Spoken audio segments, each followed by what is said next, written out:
Greetings, Matt comrades. It is your humble DM, Mike Gargoni, here to let you know that we here at Material Components are now part of the Punch Up Entertainment Network. Punch Up is proud to present such podcasts as Panel Up, The Action Shelf, and the very podcast you're listening to right now. And of course, the best way to support all of these shows is by going to patron.podbean.com/punchup and becoming a patron today. When you do, you'll get access to all sorts of bonus content, including a brand new one-shot from the folks here at Material Components, in which our heroes attempt to solve a murder in the urban fantasy streets beyond the Veil. If you ever wanted to hear Michael Listman playing as Detective Sasquatch, now's your chance. Once again, that's patron.podbean.com/punchup. Thanks for all the support, and now, let's get you into this week's episode.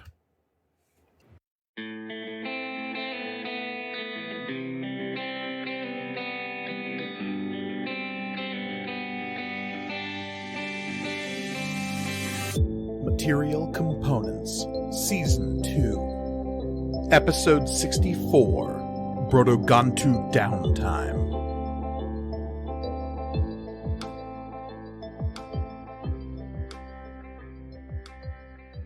Greetings and welcome to Material Components, the actual play RPG show all about a galaxy of magic and the adventurers who live there, brought to you by the Punch Up Entertainment Network. I am your humble Dragon Master, Mike Gargoni, and joining me, as always, are my stalwart adventurers.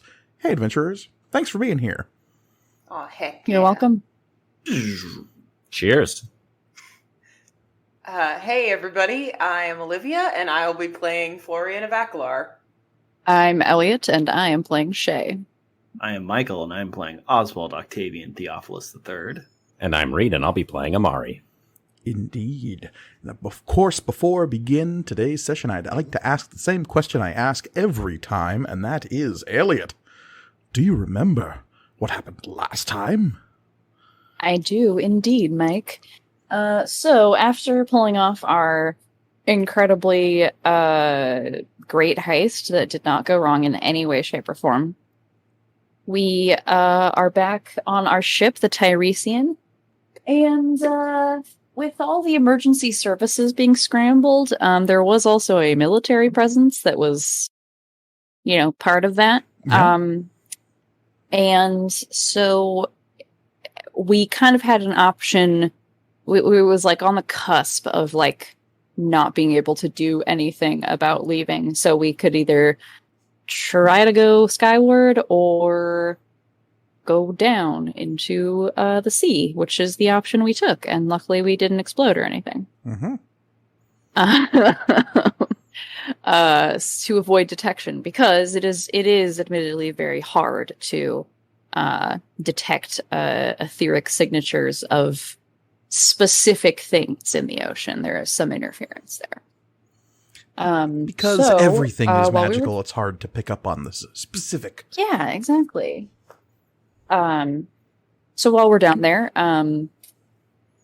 I was working with Kala a little bit and Mira a little bit on the freaking Fast and Furious rig that we hijacked to get the Formian Golden Comet? Yes. Oh yeah, the Golden Comet. Still a dumb name. To get the Formian generator out, which was the whole idea behind the thing. And Mira, she made it so that this rig doesn't exist anymore, so we could sell it for parts. Make back some of the capital we lost. And by the end of the episode, I was able to, with some help, get the Formian generator hooked up to the Tiresian. It's going to need its own gamer rig to kind of keep it cool and elevated, but we'll worry about that later. So that was what Shay did. Florian was monitoring communications to kind of keep track of what the response was generally, and if once we were out of range of anything, eventually to leave. But also happened to notice Oswald creeping around, and not like in the usual way that he does. So was able to kind of like jostle him a little bit because he was walking funny and acting funny. So there's Florian will remember this. Something going on with Oswald. I believe I described Speaking it of- as it looked like somebody walking around in an Oswald suit.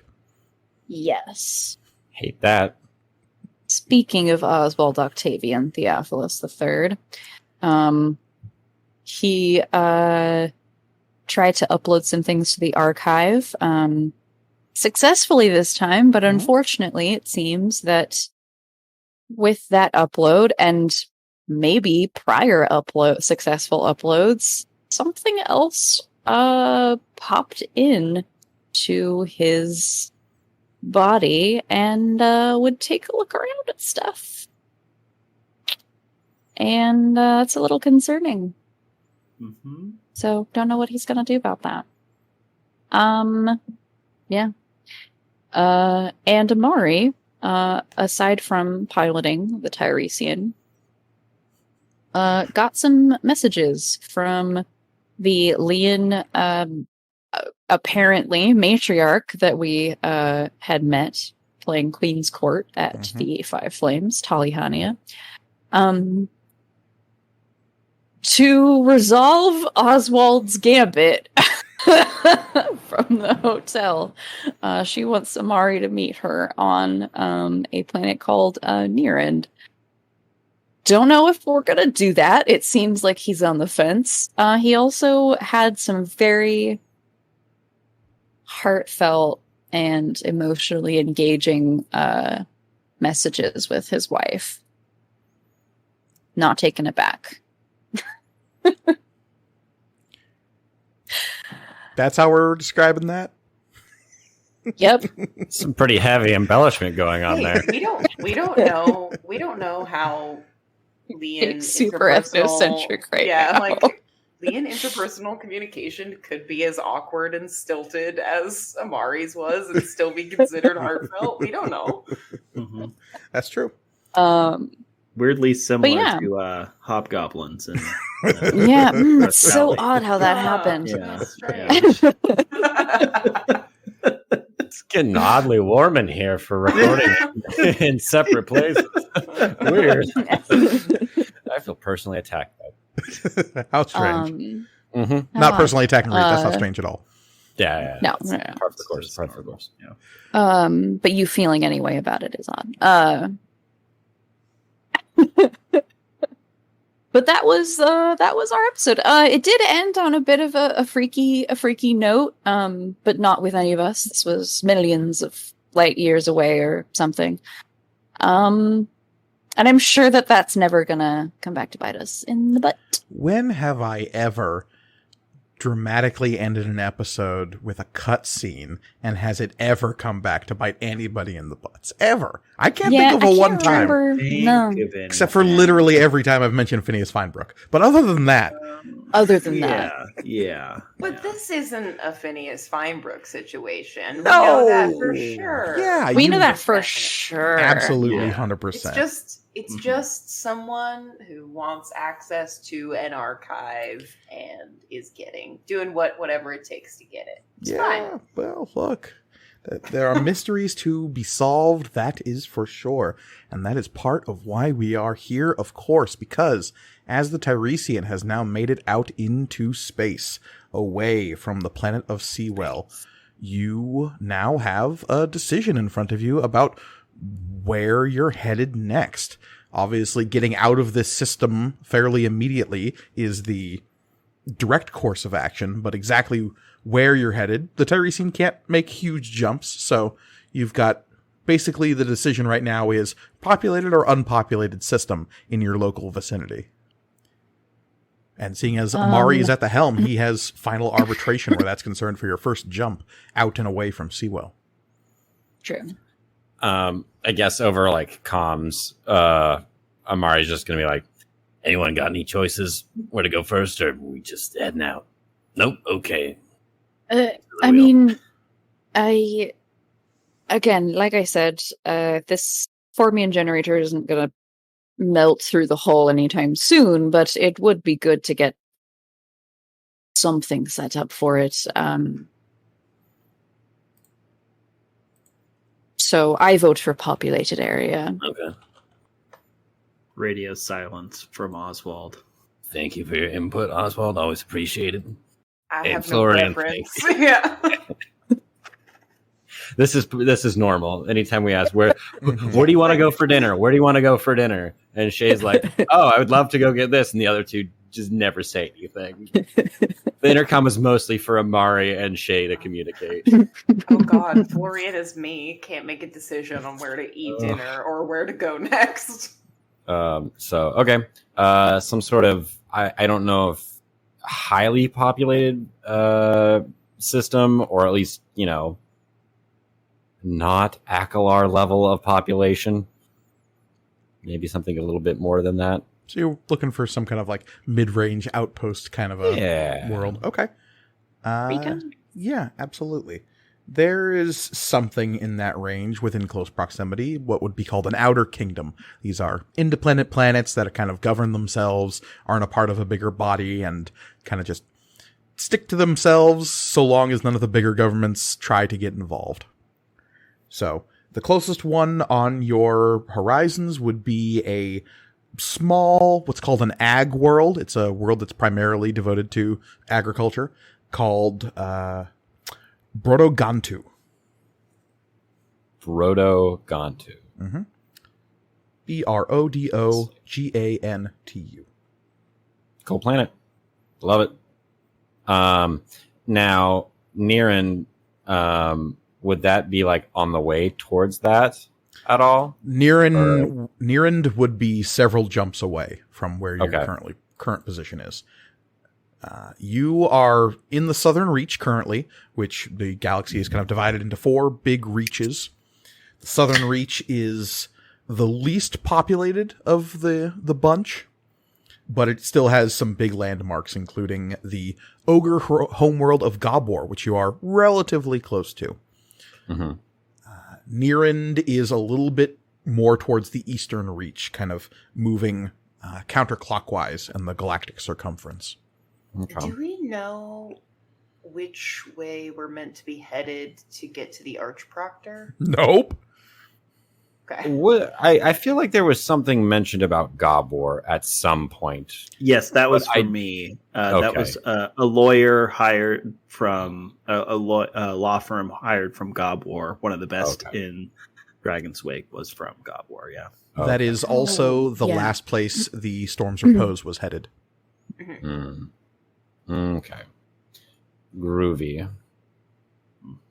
In that case, I will set course for the fun name planet that you just mentioned, Brodogontu. There you go. Get it?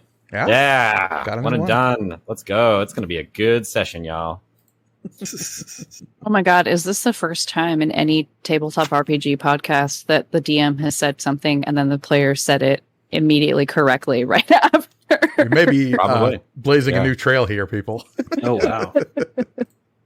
We didn't even turn it into like a sex pun or something. Yeah, we haven't gotten to the planet yet. We'll find out. That's true. That's true. Yeah. Yeah. The What are they farming? It is the ripe dildo fruit of Brodogontu. Called an eggplant, Mike. That's what you call it. You're being very ethnocentric right now. I'm just putting it into the context for which our non-dragon. What are you putting the dildo plant into? What are you putting the dildo plant into? Context. Anyways, we're flying. Your mouth. We're not flying. We're not flying. We're in space. Right, of course. Once it's properly prepared, of course. Yeah. But okay, you head off in that direction. You have to season it like a walk. It's best served with ranch. Stop. Done. Hey, listen, I hate this. Oh yeah, I'm not here practiced. for this. Yeah. I practice on the amazing. Brodogontu eggplants all the time. Welcome to the new podcast platform. good at it. They've already kicked us off. Wow. Florian ejects himself from the airlock of the Tiresian. We knew this was how it was going to end. It's true. All right, so you prepare for warp. Shay, do you sequester yourself away as per usual? Are you trying to weather the storm? Yep. No. I was actually thinking about like, oh man, I got clocked as a wizard. Should I like try to, do what I was doing before, like, outside of game before we started? But I don't think you can put that cat back in the box. It's difficult, to be sure. Yeah. As you are in that 3-minute space in which the outside windows have been shuttered, the sensor array is down, and you are shifting through that green nightmare called the Void, you are feeling pretty good, all things considered, considering you got away, as far as you can tell, scot-free from Seawell with a douchebag's ship completely stolen, and the part that you needed from it now properly equipped to your ship, albeit in a kind of ad hoc fashion, but we're doing what we can. Improvise. Yeah. That's what we're all about. But as you are moving through the void, I need anyone who has the Aether Leech trait to roll me a d12. Okay. 75% of us. Huh, Yeah, weird how there that is. worked out. It's weird because now it's a downtime session. I think I've taken the Aether Leech. No, I would never. I would never infringe on y'all's. And also, there is not enough room in this pod for all of us. I do like that all of us were like, oh, this is such a useful trait. It doesn't make sense why you wouldn't take it. And Mike was like, I will punish you for this. While there are not like character sheet ramifications, there are narrative ramifications.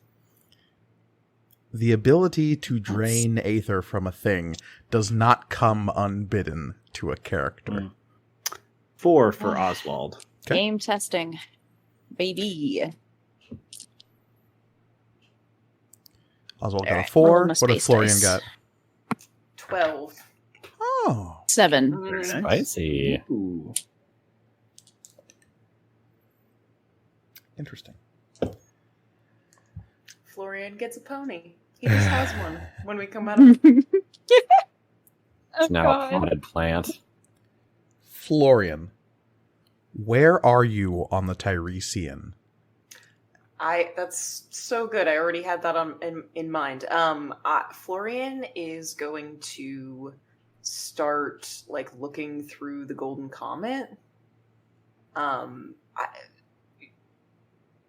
I know that Mira mentioned this only to Shay, that there were like hidden compartments, but also this is an arms dealer's ship. Florian has dealt with criminal folks and folks who are trying to smuggle shit. I think the assumption that this ship might have shady shit on it is one that he would think of. Yeah. So And also, I'm we gonna can also retcon that, like, while you were helping me move the Formian generator, I mentioned it too. Sure. Absolutely. But that's what Florian is kind of immediately going to start doing next. Okay.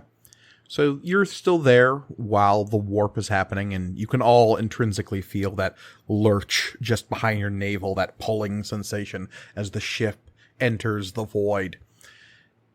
The only person who is completely unaware of that fact is Shay, being enclosed in this isolation pod that's on the bridge.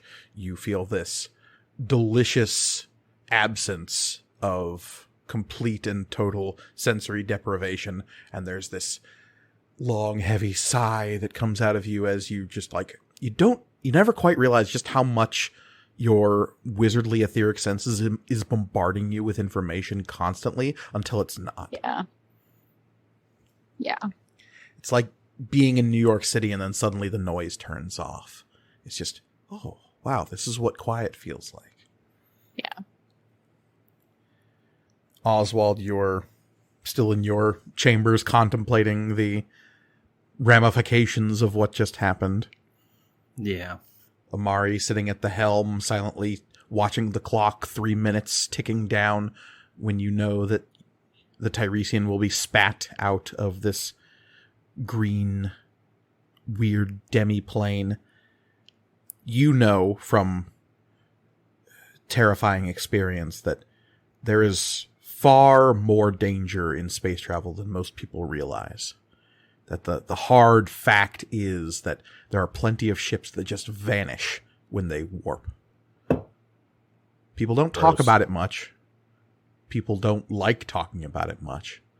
But it does happen, and because of the size of galactic civilization and the just sheer number of people and ships out there, it happens a lot. It's like one of those things where everybody knows somebody who disappeared while warping, kind of a thing. Yeah, or it's the assumed like risk of it, right? Yeah. It's also a lot like the rate of vehicular death in the world. It is just something we as a society have accepted thanks to the convenience of cars. But cars kill more people than basically any other thing on the planet Earth. But we accept that rate of mortality because of the convenience it offers. And space travel is no different in the Dragon's Wake. So you're watching those seconds tick by, knowing that the odds are in your favor, but there's always that slim chance.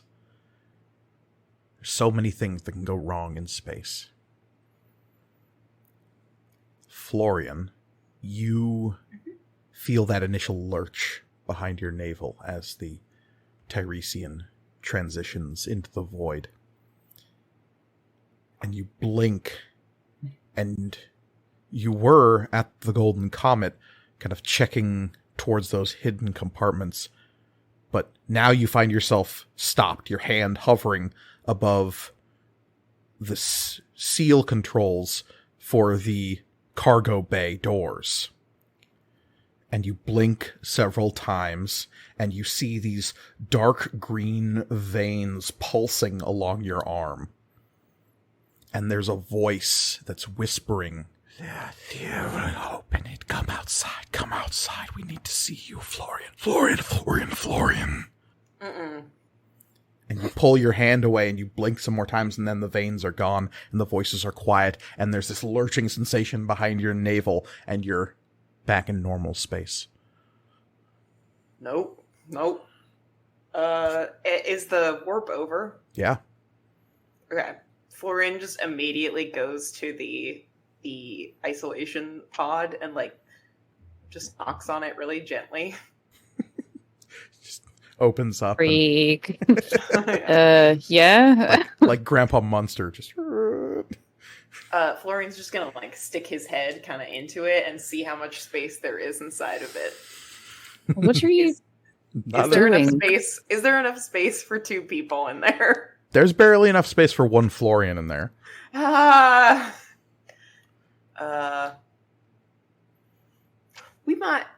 might have a problem. Can I we might need talk about this out we're nose to nose, I'm climbing the can we talk about this outside of the pod? Yeah. Yeah, and the pod, I don't know if I've ever properly described it, but it is inset in the floor near the center of the bridge, and it is literally like a coffin. It's not a far off description. It is something you kind of lounge back in, and it closes above you, and it seals you off. And from inside, you could technically gain control of the navigation of the ship if you wanted to, but for the most part, it just isolates you from all etheric signatures. Question. Mm-hmm. In terms of, this is just a lore question. If people have disappeared into the void, has anyone ever returned from it after being gone?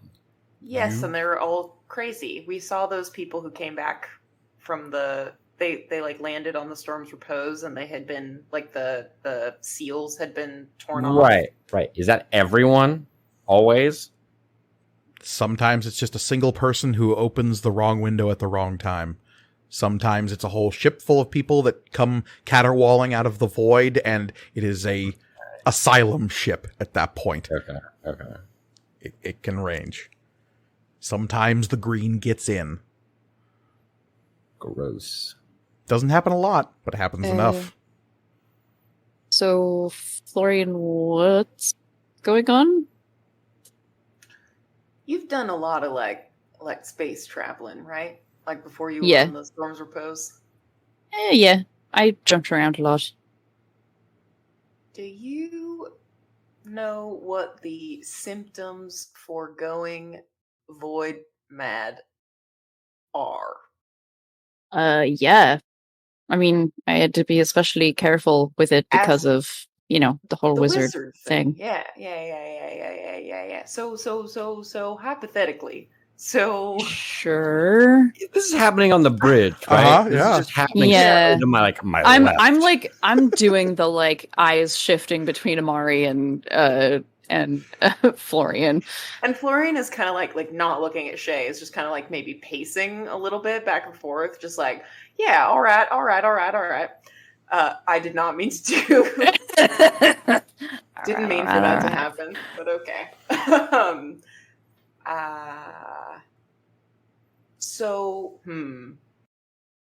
if someone were asking for a friend, if I saw some suspicious behavior, Florian, what could be? How do you stop that? I mean, you have to be. I mean, okay.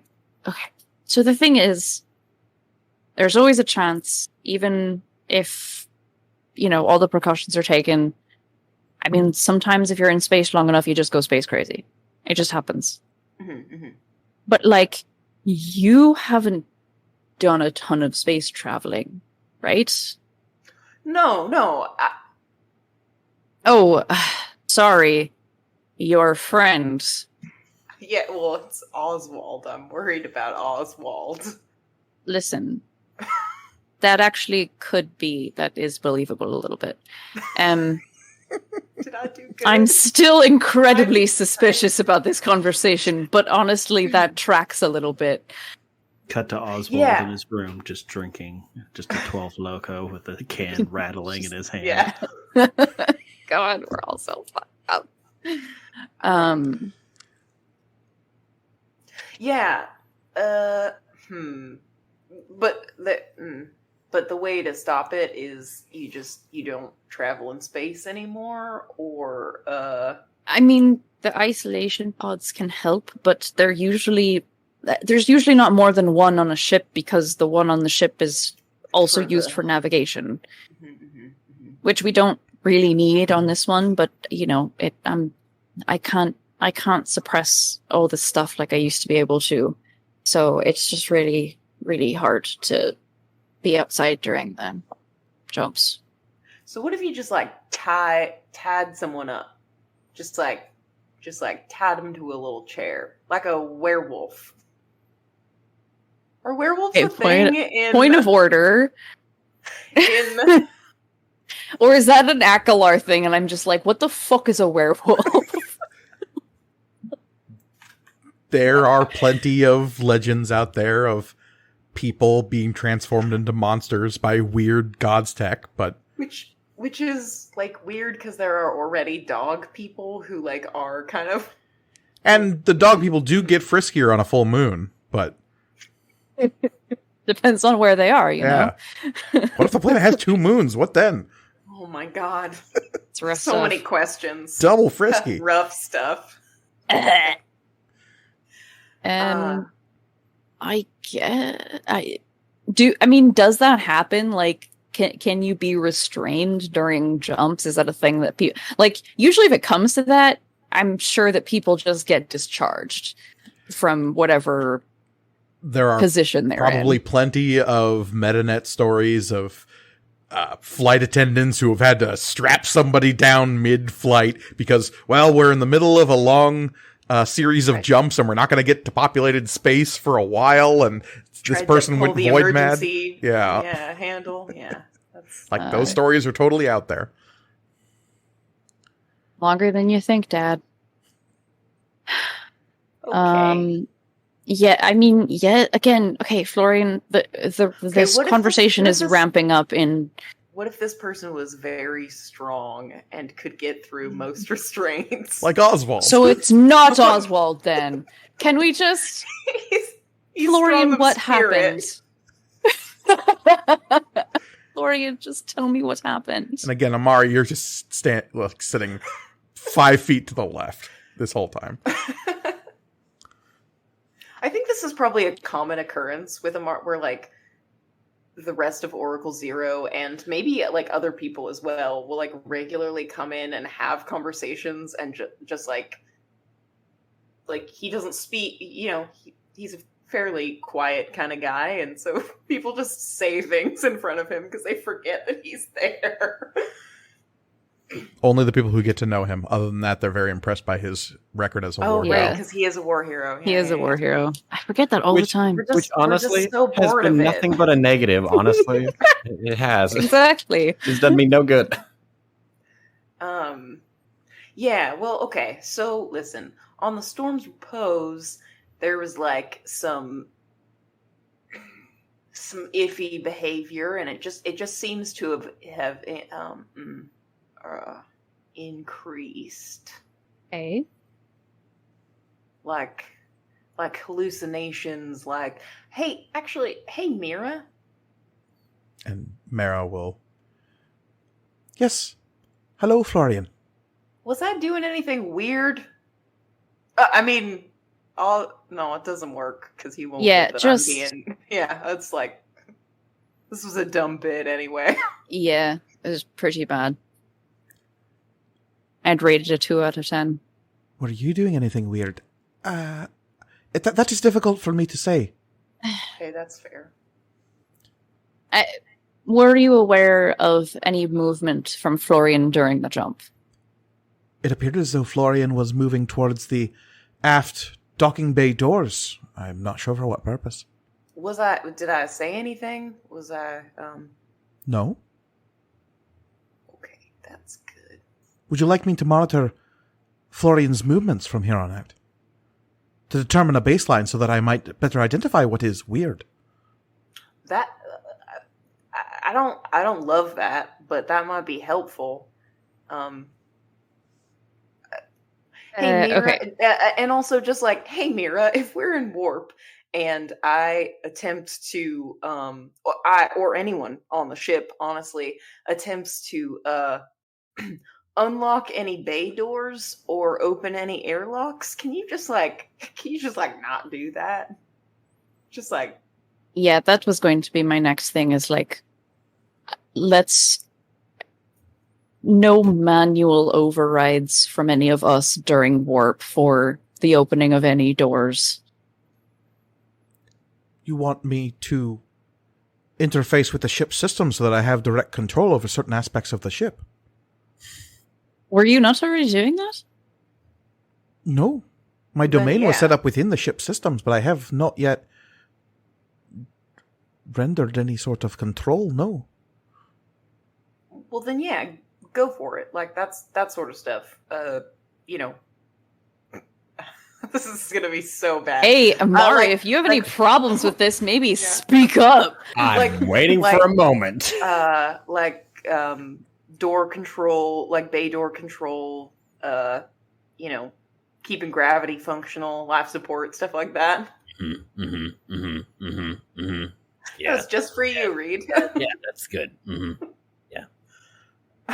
Hey, Mara, why don't we talk about this a little bit before we just start throwing things around, okay?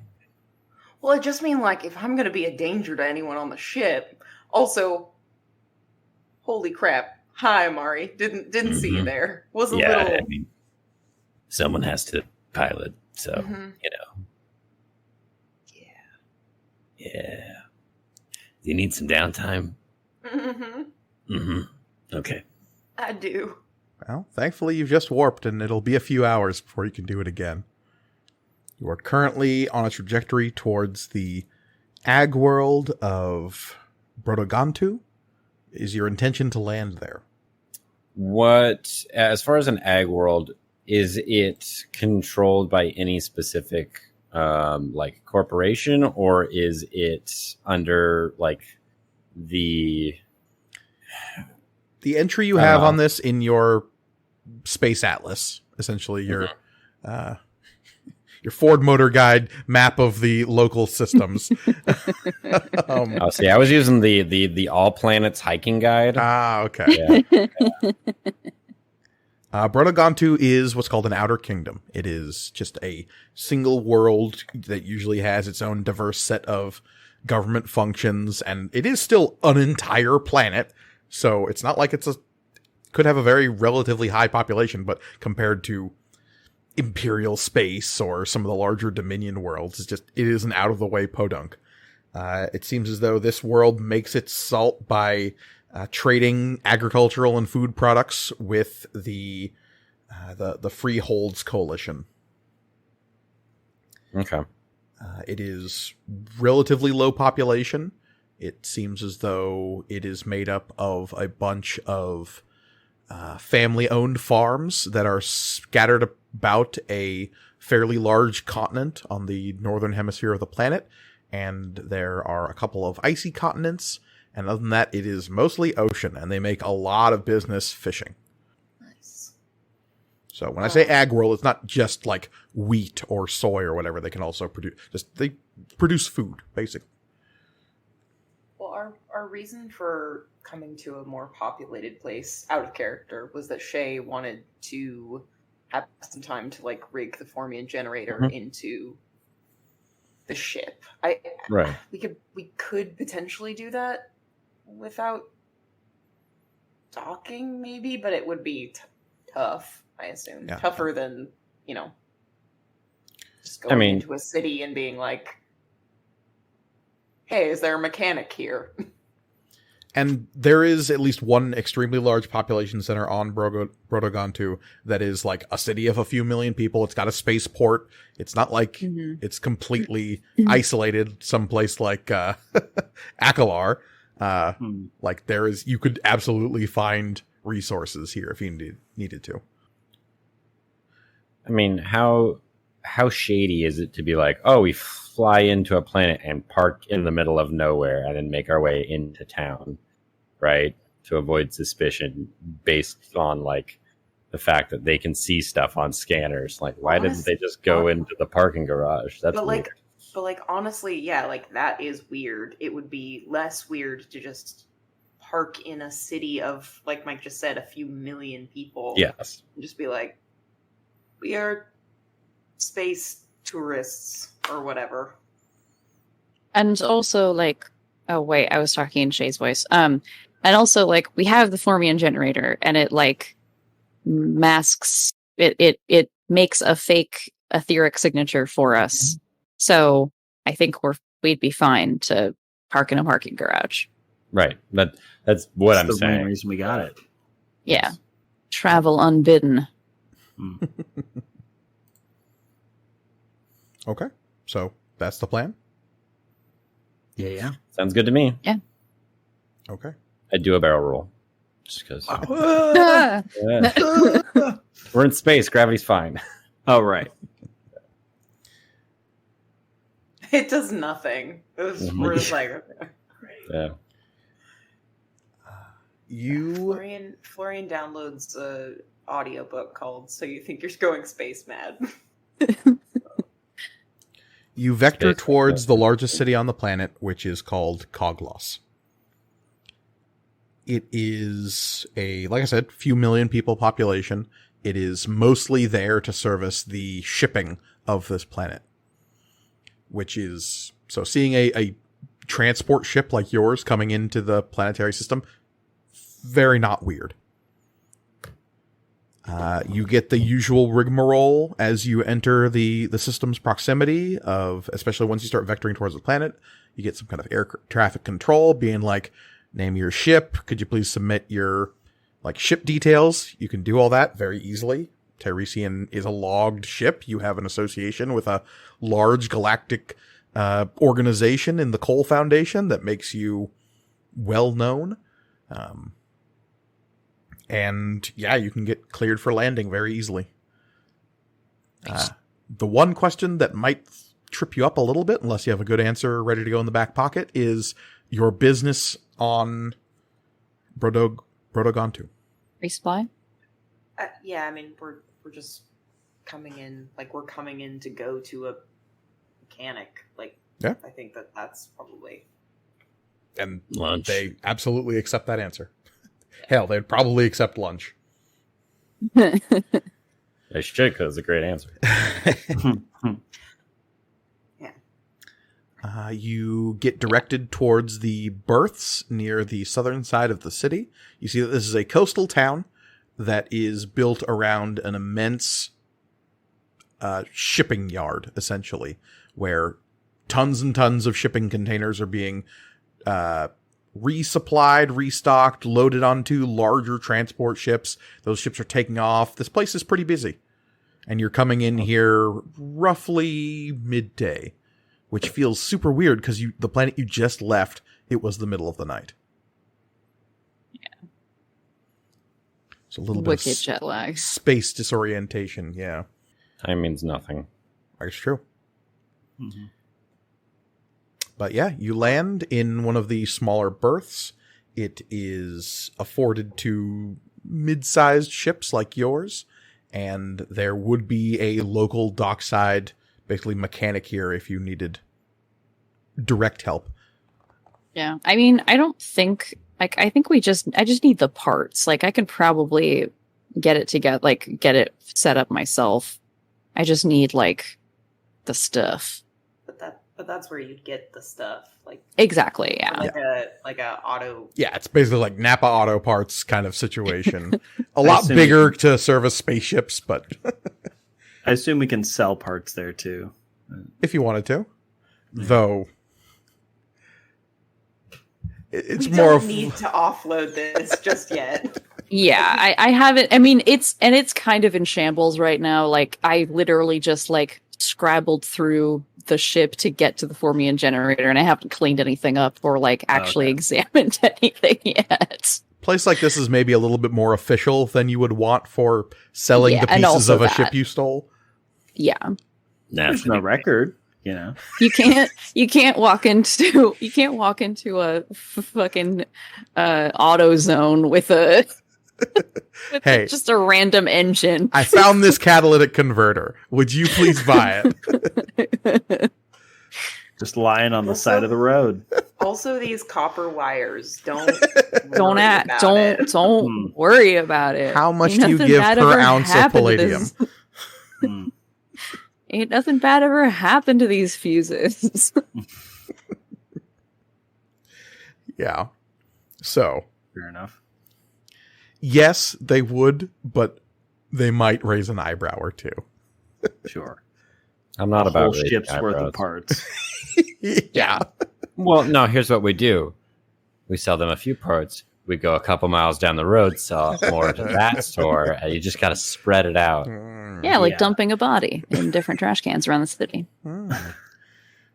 See, I the prefer more you know. The pig farm method. Just find one really sketchy place to dump it all and hope it disappears. Yeah, hey, legal disclaimer: we are not saying that is how you dispose of a body. No, we've all just seen Red Dragon, though. It's true. Yeah. It just pays to know where the nearest pig farm is all I'm saying. Yeah. In case you want pork. Yeah. Exactly. And no in case you want to look at some cute little piggies. Mm-hmm. Yeah. And I always want to do that. That's true. Good save. So yeah, you are now landed in a fairly populated area. And we are now in some downtime while you are restocking, refitting, and getting everything ship-shape aboard the Tiresian. So I would like to go around with each of you, and we can do some character work No. for these downtime sessions. While you're here on this ag world, I guess let's start with who would anyone like to go first before I force anyone to go first? I think that All Oswald right. is keeping himself locked away for now. So if somebody knocks, I suppose a scene will happen. But yeah. So I guess I'm saying maybe not Oswald first. All right. Amari. Mhm. What are you up to with under the stipulations I gave you before the session? What are you doing? So I wanted to have a thing with Kala where hopefully we could set up some sort of background relay or whatever specifically to Vastplane, like a sort of burner phone situation. So I could make some calls. You want to try to find some kind of secure line to Vastplane. Mm-hmm. Yeah. And you want to do it with Kala's help. Yes, because she helped set up a back-end bootleg like VR setup when she was in her mountain retreat. So I thought she might have some help with that. Yeah. So you ask her for help. What does that look like? Kala is muzzly, like getting herself, like she was woken up in the middle of the night. She was asked for help disassembling this ship. She immediately went back to bed. So this is maybe like within the next like cycle of her waking up and finally coming back. You find her in the mess, kind of that communal table area inside the Tiresian. She is getting some coffee in her and is reading some feeds on her data pad. When you come in, and she will look up and tap a holographic button on her kind of clipped off horn that has a little cap on it with the Aether tech on it, so that the whatever augmented reality she was seeing in front of her eyes flicks away. And she would look up and say, "Oh, hello, Amari. You got a minute? Sure. What's up?" Just had a small favor to ask. Doesn't need to happen like right now or anything. It's whenever you got time. You're the captain. I mean, this isn't exactly like team stuff. This is kind of a personal matter. So. Oh. Yeah. Okay. I don't want to pry. Anything I should know? No, not particularly. I'm just hoping to set up a line to Vastplane. A line? Well, not like a normal line. Something I can kind of do on the down low. I'm sorry. I'm trying to wrap my head around what you're asking me for. You want some kind of secure communications with Vastplane? Mm-hmm. And the person you're communicating with on Vastplane doesn't already have one of these set up. That might be difficult. I'm worried about like who else might be listening, so I kind of want to set up a new one on our own terms. Right. Well, that... She kind of like puts her data pad down, looks up at you seriously. I think that is certainly possible. If you don't mind me asking, why are you asking for my help in this? I don't know a lot about that stuff, so I mean, you Tech set up stuff. Yeah. I mean, Sure. I know how to operate things that explode fairly well. That's kind of what I do. If you need me to drive something, I can do that. But putting it together, no. And just to be clear, we want to be sure that this doesn't explode. Correct. Yes. Okay.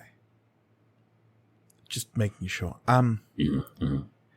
Yeah, I could probably help you. Do you want this to be a permanent thing or something that just the once? Because you could just go to a diver cafe or something. I'm sure they have them in a port like this. Mm-hmm.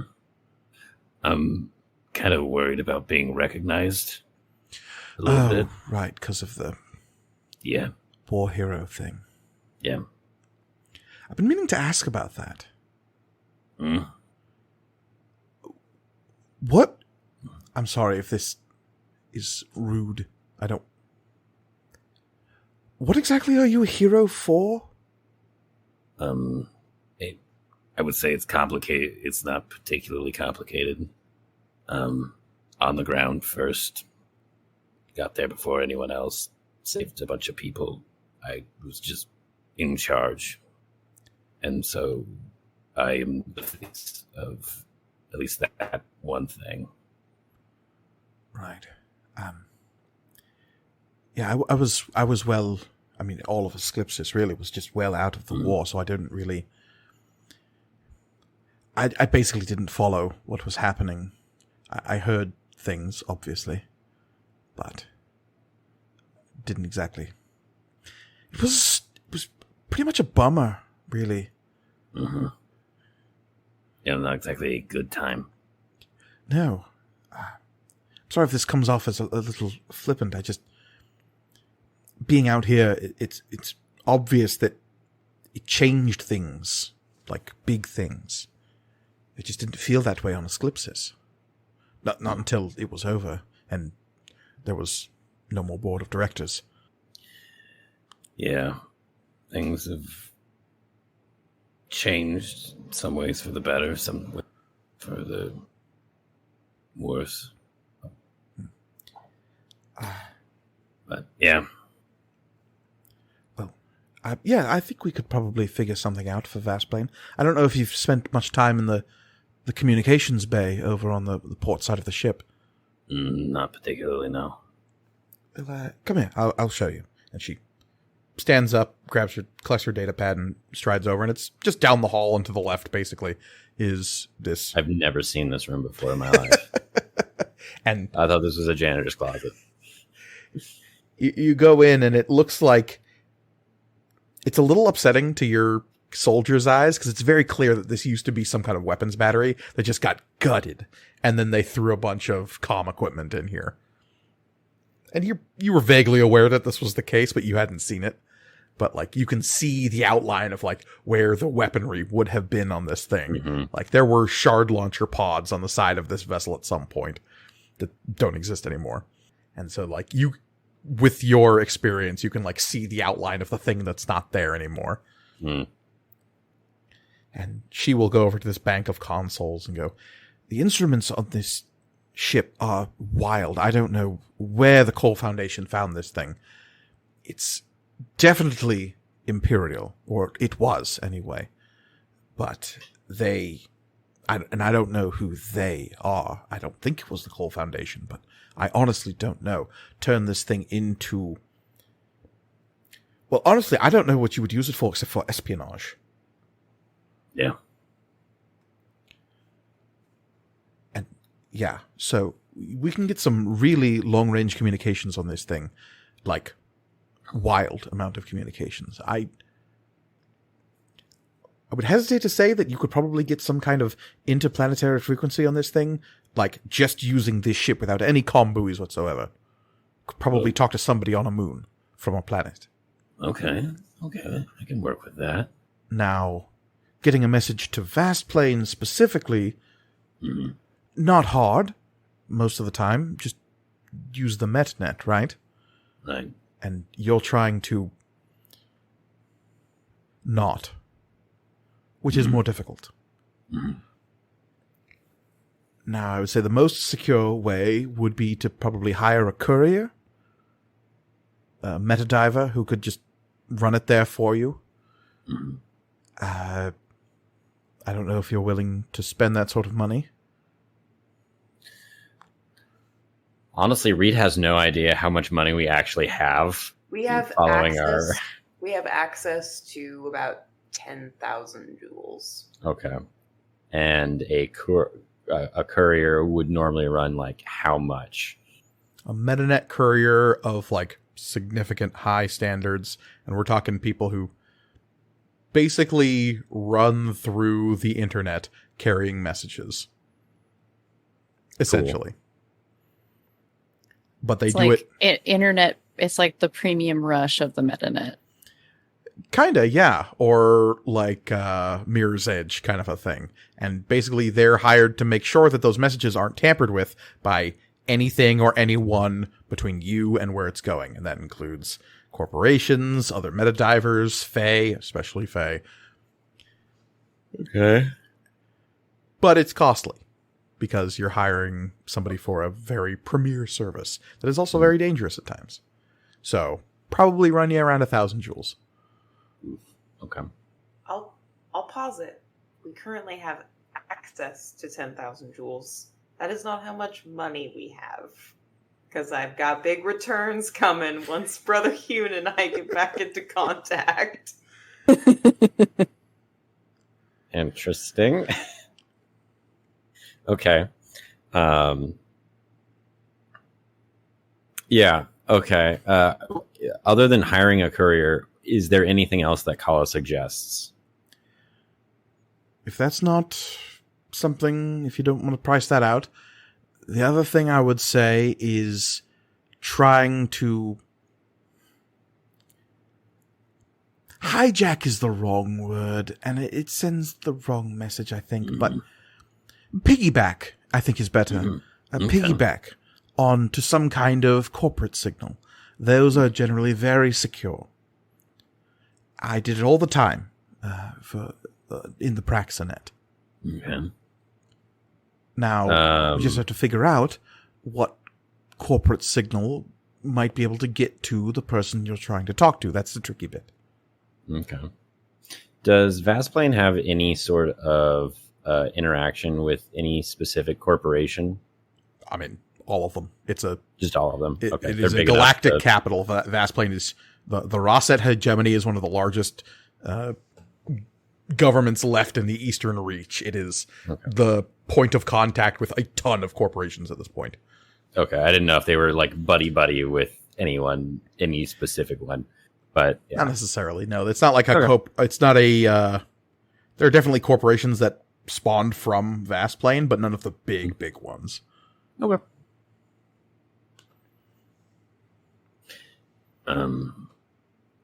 Yeah, well, Vasplane does business with just about everyone, so we could probably piggyback off any of the big players. There might be some smaller ones. Vasplane could probably get away with Vorpal Corp is the easy one. Ton of divers use Vorpal Corp. Honestly, there's a running theory that they don't even mind because the people with, well, let's just say divers with a lack of skill might try to piggyback on their signals, and Vorpal Corp might be learning more about them than they would prefer. Okay, so they're scraping their data. Got it. But you do not have someone who is helping you who is lacking in skill. Awesome. Okay, well, if that's something we could set up, I'd like to do that. Okay. Whenever you have time. No rush. I could start right now if you want. Honestly, I didn't really have much else to do here. Well, Shay's figuring out the engine thing. I'm not big on the bolts and screws and all that. Yeah, it's a lot. Yeah. More software, less hardware. Well, I appreciate it, Kala. You're very appreciated on this ship. Oh, thank you. I'm happy to help. I would say I owe you a bit of a debt, but I think that after the last few little bit, that might be about even at this point, but... And we might actually owe you at this point. Well, I appreciate, I don't know, the adventure. I don't know as if I've told anyone this, but being out here in the galaxy, it's big. Turns out We've only seen space is big. Well, I'll get started on this. Sorry. Oh, good. Here's to more adventures. And They go for a high five. She kind of like cautiously holds up a hand. I've never done this before. yeah, it's almost said it's a traditional hobgoblin thing, but that would make no sense in this context. It might be a traditional hobgoblin thing. Hmm. That means it would originate from Gob War. Hmm. Hobgoblins, of course, are extinct, but regardless, But, their yeah. culture lives on in the form of the ogres. And you perform the traditional hobgoblin high five. Hand slap, yes. Snap hands. All right, so Kala gets to work on that. Should pretty quickly be able to get you something that will get secure messages to Vast Plane. Getting them back is not necessarily, worried. unless somebody agrees to set up like a two-way communication with you. Nah, I'm only worried about sending stuff. Okay. Then yeah, that's set up very easily. Perfect. All right. Anything else you wanted to accomplish here on planet side? Not at the moment. If there is anything, it may pop up later, but it may not be like pertinent. Okay. Who wants to go next? Mine might be like chronologically out of order to go next, but That's okay. that's only because the person that I was hoping to do a scene with is a little bat creature who doesn't come out during the day. But again, and your diurnal cycles have been thrown all to hell right now. True. Like, what time is it? We just don't know. But Florian's gonna like go back to working on this stripping the Golden Comet. Like, Ray doesn't have like the technical knowledge for stuff, but like knows, or maybe like has an idea of like, okay, it would make sense for stuff to be hidden here. And so it's just kind of like slowly, it's taking long enough that making a roll won't be necessary. Sure. No, and That's what I'm trying to say. Yeah. you can definitely come at this thing with a crowbar or two, and you can figure it out. Yeah. I'm not gonna beat up the ship with a crowbar. Like, I know we're gonna sell it, Elliot. Come on. Nah, do it. Give it that I mean, just more like right. It's, if you go through and you push enough buttons, eventually you find the box. Yep, that's how that works. Underneath the seats. Ejector and you seat. maybe Boom. blow a hole into the ship. Yeah, it's fine. Whatever. But yeah, if where is the cargo bay is like at the very bottom of the ship, right? Yeah, so to describe Is the there layout of the anything else? Tiresian once more, we have the cargo bay is the bottom level of the ship. It's basically a big box. It contains, right now, the ship that you stole, Amari's mech, a bunch of pallets of 12 Loco, and all of your other assorted cargo that you have loaded in here in crates. There are some catwalks up above you and some stairs that lead down into the cargo bay proper. The catwalks lead up to a set of hallways that lead into the mess and the crew quarters, and you have basically one long hallway running down the center of the ship, and to either side you have either like people's living spaces or a bank of communications equipment, all sorts of little rooms. Above that, on the top level of the ship, is the bridge. Okay. So maybe this actually doesn't happen in the cargo bay. Maybe it's Florian coming to the mess to take a break because he's actually having more trouble than he initially thought. I thought I was a hardened criminal. only your arm.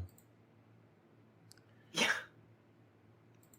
That's bad. All right, so you come up to the mess. What do you expect? And who are you looking to interact with? Vesness. Okay. So if she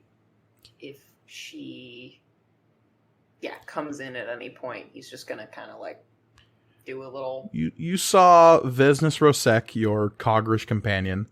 She of the extremely pale, nearly transparent skin, kind of blue-veined, completely bald. She stands at a little over 4 feet tall, stockier build, and you saw her kind of up on the catwalk, kind of arms leaned up over the side, her chin on her wrists, kind of looking down at you while you were tinkering with this thing. And her eyes were kind of sparkling over the bits and pieces of it. And she's got this kind of like... She doesn't even really acknowledge you moving in and around the ship. She's clearly itemizing the ship in her head. And so you are coming up the stairs towards the mess, and you are passing her. Yeah. Do you, and he's just like, total mechanic look. There's like smudges of oil all over just from like being underneath, trying to see if there's anything like on the bottom of the... I just clawed at the air like a cat, but he's not doing that. He's So fun fact, it wouldn't be oil because there's no like machine parts that like move that would require that. But what there is heat absorbent gel that you would have on crystals like you have inside processor units in computers. Yeah. Gross. So a worse, grosser thing to have smudged on your face. Yeah. You don't know anything about ships like that, do you? Ships like that? No. I don't think anyone should be knowing about ships like that. Well, no, I don't mean so much the use of them. I mean more like you're used to working outside of what some might consider law, I assume. I can only assume based on how we met. You have not talked to many cog before, have you? You would be the first. Yeah, the first. Okay. I mean, there are coggerish folk on the Storm Pose. Yes, I met your chief engineer. He's a good sort. Yeah. I was mostly, like you, sort of laying low when I was there, so I didn't get to talk to much folk. Well, I will... You do not know, so I will not take it against you. It is illegal to be a cog in a lot of places in the galaxy. They don't frame it that way, but that's what it ends up being. No, that's literally why I asked. Yeah. I assume that you have been forced to work outside of, like I said, what might be considered... If this planet knew that I was aboard your ship, I don't know how their port authorities would react. Does this planet have the quarantine law for Vendrock's disease, or does it not? Who can say? You don't know until you get there. I'm assuming our good captain did not advertise. No, I don't think we're advertising much of what we're doing here. In general. And I appreciate that. But no, the ships like this... no. I could tell you how to make it explode. I could tell you how much the aethium on that thing stripped out would probably go to on the open market. I could maybe even point you in the direction of somebody who might be willing to buy it. But how to make it work? Yeah, I mean, I think for the most part, that actually might be more useful information than anything I was trying to... There's clearly got to be some sort of hidden pockets on here. Oh, yes. They're near the rear. Anything. You are a magnificent woman. Would you mind showing me? Sure. She'll shrug and say, sure, and kind of like get up off of the railing and stroll on down. You can see she's wearing a really drab one-piece like jumpsuit, and it's very similar to the clothing you found her in when she had a chance to restock her wardrobe. on the Storm's Repose. It seems as though she didn't go out of her way to try to really branch out. Thank you for doing this. I've like helped strip a ship before, but I assumed it would be easier than it was. Turns out I don't know much about. And he'll just kind of give a half shrug and say, technology, any of this nonsense. Point around to like encompass the Golden Comet and also the Tiresian. If you're asking me the ins and outs of most aether tech devices, it's a little beyond me. Before coming aboard this ship, I did not fly in. Your ships scare me.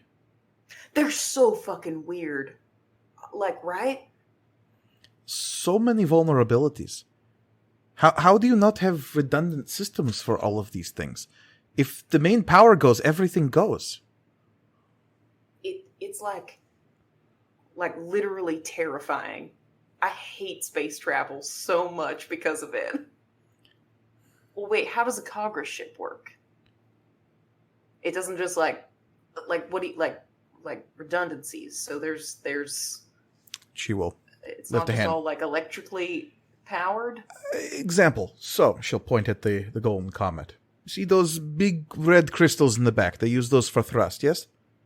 Yes, but also for weapons systems sometimes. No, and that's also because this for- ship is stupid. It is mainly used for thrust. So confusing. Those big crystals are hardwired as power source for the whole ship. Everything on the ship is powered by that red aethite there. And the lines of aethite, and she'll point to these like lines of like quartz crystal that run down the length of the ship along the outside in between some metal seams. That runs from the power source crystals in the back to the display crystals on the front. All of it is one big system of aethite. There are bits and pieces here and there, chems attached, but it is all one system. Cogris ship, you have a generator, a power source near wherever, engineering. It uses aethite, sometimes, mostly uses aethium, radioactive metal version. Yeah. You have a big ball around it with absorption panels. Metal gives off radiation, panels absorb radiation, turn into power. Once you have power, you can feed that power into a bunch of different systems all over the ship. But they are not necessarily all connected. You can have backup generators. You can have redundant system placements. See, that just makes more sense. Because, like, what if you end up in a I don't know, anything that would disrupt the magic in any system? Like, say, heavily radiated field that makes everything in its surroundings magic. Then it just wouldn't work very well. And he'll kind of, like, bing, bing, bang on his arm and say, like, this thing used to go out all the time at home. It's absolute nonsense. There's just too much happening all the time. You are preaching to the choir on this one. Cogrit technology just makes so much more sense, if you ask me. But anyway, and she'll trundle over to the backside of the ship and she'll point towards a couple of seams in the gold plating. Say, your compartments are here. It's the only place in the ship where there is enough space to actually have some kind of storage. And there is a gap in the... well, it just looks like there's extra space there that shouldn't be. Spatial awareness is absolute shit, apparently. And he will, at that point, take a little, like... I don't know, not like an actual crowbar, but like just something to see if he can't wedge that out. And assuming it has like a release, but also I think I could probably break this off. And you do. And there's a pling as a panel gets torn out, and you can see, like, yeah, there was probably some mechanism that would make that panel slide back and away, but it's gone now, and now there's just a twist handle that you release and open some kind of compartment. Nice. And as you, I'm assuming you do, you pull it and release, and the hatch swings down, and this little conveyor, like, dumbwaiter type thing just falls down out of the ship on these little spoked wheels that, like, let it ratchet down. Basically powered by gravity. You see something very... I don't even know if Florian would know what this is. It is clearly a helmet designed to be worn by a Taro. Gross. I hate it. Gross. I hate it. It is long for, like, the long Taro face. It's got, like, space in it to, like, allow for horns to basically, like, be outside of the helmet, and then the helmet would seal around the bone of the horns. It is stylized to look like a dragon. It is molded. So it's got, like, fangs that come down over the visor a little bit, and, like, the jaw coming up from the underside to, like, seal in front of the muzzle. And does it look ceremonial, or does it look like it's actually meant to do something? It's definitely functional. You know... Florian specifically wouldn't know this, so it's just like, this is a weird helmet. Yeah. And Vesnes would also kind of look at it agog, just like, oh, weird helmet. Yeah, probably some bullshit Minotaur nonsense.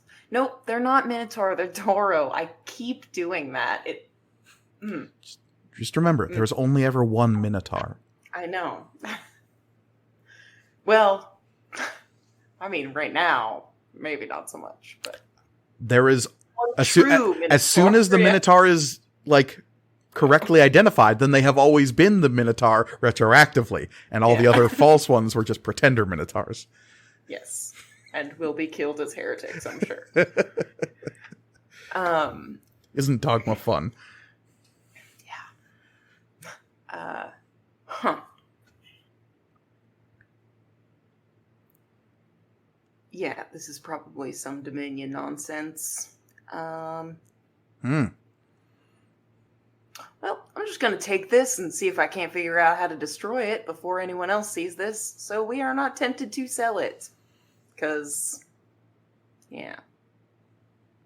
Okay. We're not getting into weapon stealing, Reed. It doesn't appear to be a weapon of any kind. Like I said, it's a helmet. We could start a haberdashery or whatever. I don't think it's just a hat. Don't know until I put it on. Fine, I'll keep it in my room. You should put it on. I'm not going to do that. See how it fits. I'm too busy wearing my cowboy hat. Just helmet on over the cowboy hat. No. Put that helmet on, and then put the cowboy hat on top of that. There you go. Vesnes would ask, once you, like, have the helmet, you're like, oh, I gotta blow this up somehow.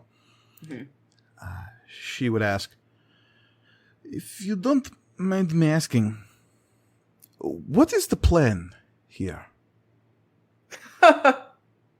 We don't know. We left the Storm's Repose because Aegis Tech Solutions is still hunting us, yes? Yeah, I mean, she's met Mira, right? Oh, she's very aware of Mira. Yeah. And she joined up with y'all because of your antagonism with Aegis Tech Solutions. Exactly, yeah. I mean, I think for the most part it's find this Arch Proctor guy, whatever he is, and see if he has any ideas for keeping her safe and maybe in the process keeping us safe, but I don't think there's a plan. So that is where we're heading next, is find this Archproctor? I'd assume so. I mean, that was the plan last time I knew. Okay. I just did not know. Just the fucking hot fuzz. Nobody tells me nothing. I don't know that any of us have much of an idea of like what is going on in the grander scheme of things. I mean, until we know that, ain't much we can do except, what we know. I suppose. Are you hoping to, like, do you need to check in with your folks? Your people? Not anytime soon. I do regular check-ins with my folk. It's not a problem. You don't. It's just, it seemed like you did have a plan, like a pretty specific one. And being with us has kind of messed with that. Plans change. You know how it goes. Mm-hmm. Well, I know. Florian, there's definitely like a little bit of shiftiness here. She's avoiding the question. Yeah. Oh. Immediately set off the like beep beep beep beep beep beep beep. Mm-hmm. But that is what it is to be a sec. A prospector. She would use probably mid-conic. Like you pan for gold? That cannot be right. It's more right than you might think. I sift through the galaxy looking for things that belong to my people. Right. Like back on Teoshin. Yeah. But that was an untenable situation, and plans change. Right. Well, I know none of us have ever said anything about it, but sorry about that. It's by the way. I did not realize the extent to which I had kicked the proverbial hornet's nest in that.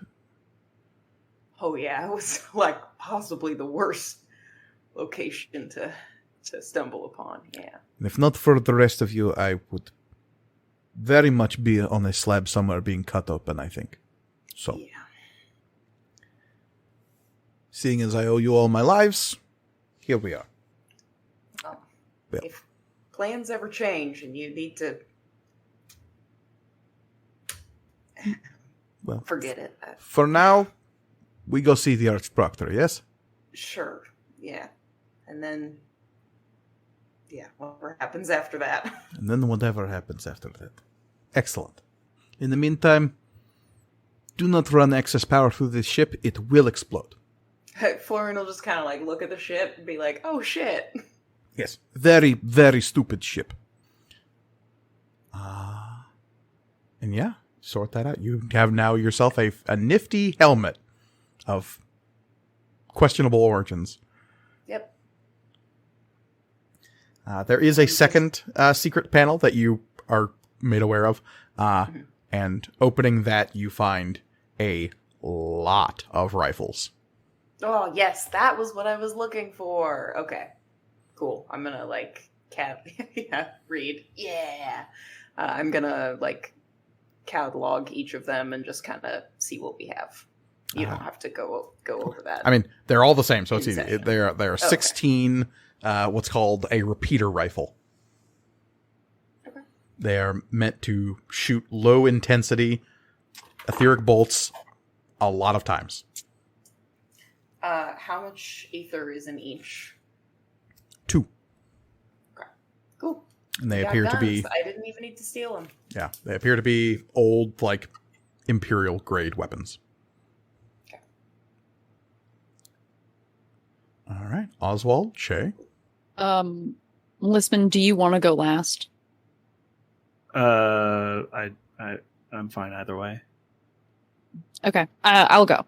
So this will probably be like after I've done my shopping. Because I want my scene to be with Kala. Okay. So maybe in a similar way that Florian was taking a break from trying to ransack the Golden Comet, I'm taking a break from trying to get the forming generator set up with all the stuff I bought. Okay. So yeah, you've come back to the Tiresian with like a hover sled just loaded with random bric-a-brac of engineering components and pieces you'll need to effectively construct a shelf and a cradle for this thing so that it fits in engineering without rattling around. Yeah. And it's like a cooling unit. More of that gross gel I was just describing. Yeah. I was just about to say, is Shay a cool gamer and rigs up a water cooling? There's LEDs. Look, I specifically designed all of this technology in this weird fantasy-ass universe, so it all has LEDs, okay? I did not make everything powered by gemstones not to have it glow cool colors. This is where we find out that Mike is a good gamer out of all of us. It's RBG for days. Yeah. For days. So like, yeah, I think it's more of just like a natural break, like it's on the shelf. So it's off the ground and I'm like, okay, it's off the ground. I'm going to go eat something. Okay. And yeah, you are heading up to the mess and you pass by Kala, who is standing up and stretching, coming out of the bay with all of the comm equipment. Oh, hey, actually, I wanted to talk to you. Oh, yes? Yeah, so, like, the other day I guess it's just when we were working on the ship. About 12 hours ago. Right, however many cycles ago that was. Not even one. When I was talking to Mara, you kind of gave me a funny look. And I kind of shrugged it off because we were busy and, running from cops, essentially. Pretty much. But, like, what was it about? And she will pause and glance slightly upward and say, I've been stuffed up in this ship all day. I think some fresh air. Yeah, we're right by the ocean, right? Maybe get some sea breeze coming in. You were just outside. What is it? Nice and fresh outside, not spaceship air. Oh yeah. I mean, it's really nice. I'm just gonna. Would you care to join me? We could just go get a nice breath of fresh air. I know you've been spending all your time inside as well today. Yeah, sure. I mean, not really, but sure. Yeah, let's go take a walk. Yeah, cool. And she will make really banal chit chat with you on the way out of the ship. Just like asking how your day is and how did shopping go and how's all the parts fixing going. And I think Shay doesn't quite realize what's going on, so does kind of go into like a deep dive of like oh yeah, so I was so tempted. They had like all this top of the line stuff there and like all the super expensive stuff that I wanted to get to so bad, but we have to break apart the ship and we're sort of not cash poor, but we're sort of low on funds and we need to eat. I can't just blow all the ships. And I'm just rambling about.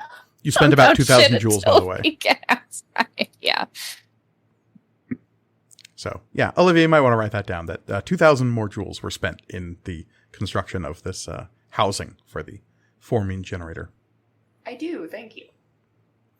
But Kala will nod and make the noise at all the appropriate moments until you are outside and strolling down the ramp out of the cargo bay and out into the berth. The berth itself is a small circular enclosed space that is open to the sky, and the breeze is sweeping in. You can see gulls in the sky, and there is a constant motion of much larger transport ships landing and taking off from this spaceport. It's probably later in the day, approaching evening, and Kala will look around and toss her head to the side and start moving towards the exit of the berth and say, "Thank you for playing along with that." Huh? Oh. I mean, yes, it's all very interesting, but I was hoping we could have a private conversation out here. Yeah, sure. What's up?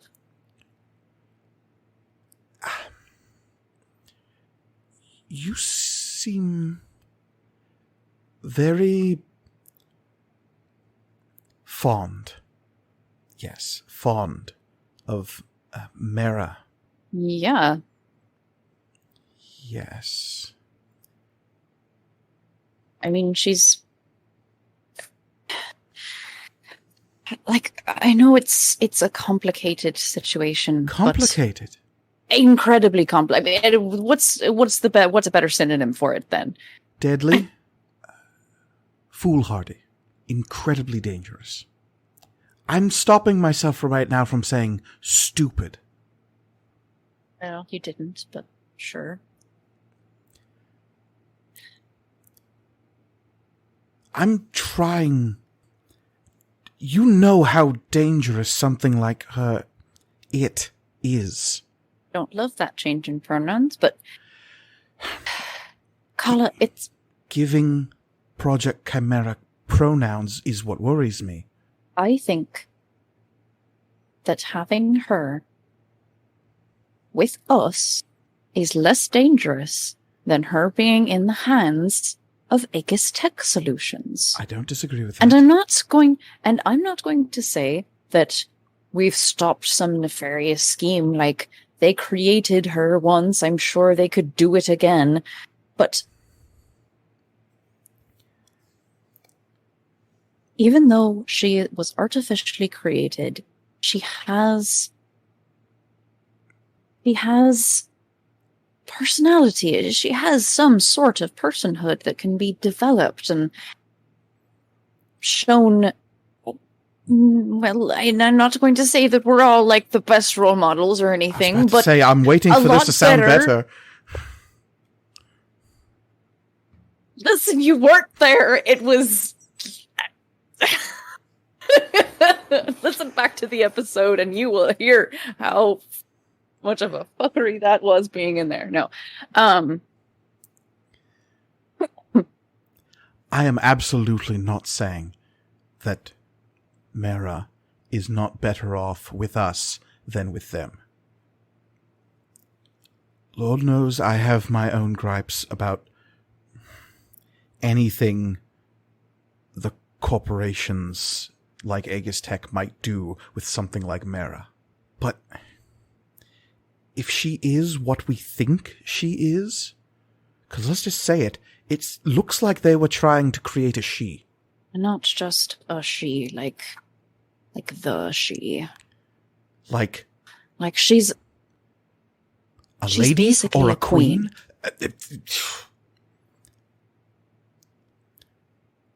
I know we're just going to put all of our cards on the table. Cards, right.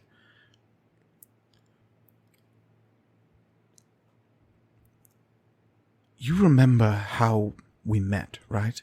I do. I don't want the rest of you to end up like Sharo. I know, Kala. And maybe we could all stand to be a little more careful on the ship. You're just giving her a lot of leeway, is all. I know that it's not the same, but I know what it's like to be what is essentially a child handled like some sort of glass figurine. And it makes you feel really shitty. And maybe I'm projecting too much onto her. Like, yeah, sure, that might be it, but We just can't forget that they made her. And we don't know why. Neither does she. And honestly, that is what terrifies me the most. Honestly, me too. I can't help but feel every time you let her have one more system or access to one more net that something is going to trip and suddenly all the lights turn green and we've got Murderbot 9000 in control of our ship. Okay. Understandable. In their head, though, they're like less worried about her than I am about Florian, but and I won't say that. Kala's freaked out enough. I told you this before. I don't know what's going to happen. Right. What? She's totally changed the architecture of the internal ship systems. You already knew this. Yes. I just worry that that's only the first part of whatever she's doing. Yes.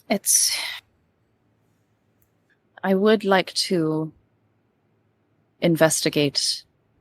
I would like to try to figure out more, but unfortunately, I think that would require some experimentation, and I don't think that that's actually probably what you want. So, listen. I don't know what I want, other than us to all not be ensnared by a fake queen made by Aegis Tech Solutions.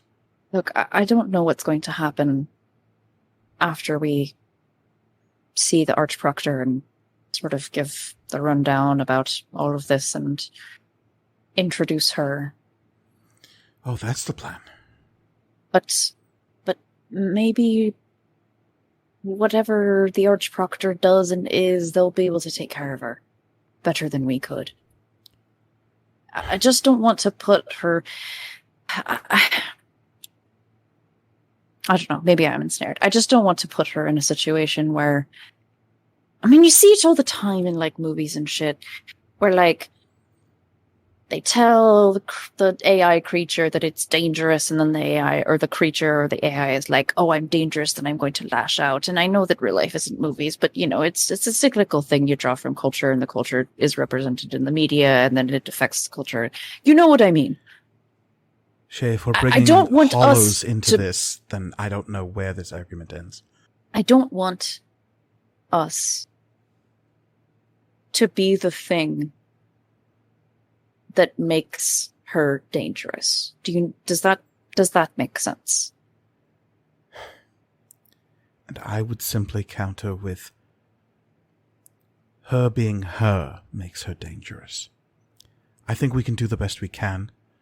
Maybe try to point her in the right direction, maybe, if that's what you're suggesting, but what happens if any of the Fey Courts find out about her? Do any of us know? I mean, it'd be bad. There's no two ways around it. I mean, they're constantly trying, they're already clearly, maybe not overtly, but definitely low-key at war since the Court of Air made a deal with Aegis Tech. Well, that's on a whole other... What the Court of Air and Aegis Tech and the Conus Empire have to do with each other... it's above my pay grade. Same. But I'm just... Thank you for listening. I wanted to get this all out in the air, preferably without her overhearing us.